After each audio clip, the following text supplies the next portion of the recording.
and welcome back to another video. So today I'm going to be doing the Sailor Moon Redraw challenge. So a couple years ago I actually attempted this challenge before, and I'll display the picture on screen that I had done.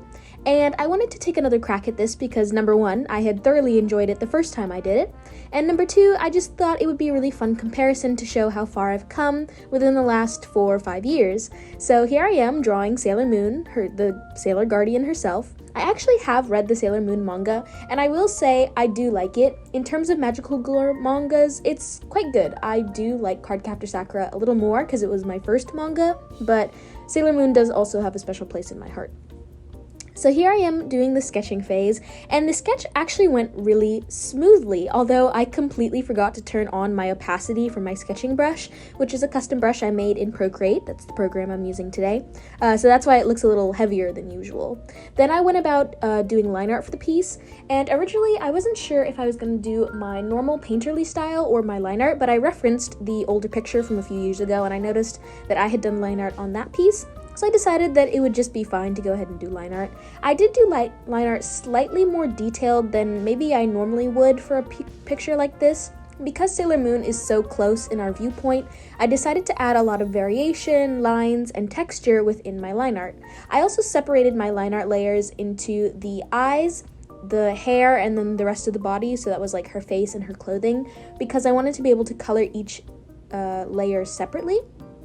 And it actually ended up working out really well, and I did use slightly different variations of color for each layer, so I knew what layer I was working on. So the hair is in brown because it's going to end up being colored like a light reddish brown for the blonde. Then the eyes are in a dark blue because that's just the default color I use for sketching and for line art usually. And then her clothing is in a red, but I was going to change that because it's going to end up being more blue. Then I filled in my layer with just a base color, just so I had something to reference. And a fun thing you can do in Procreate, if you're not aware, is you can group your line art, especially if it's in like 3 separate layers like I did, and then you can duplicate that group and then flatten it so that way you can reference your line art, and that way it's easier to bucket colors.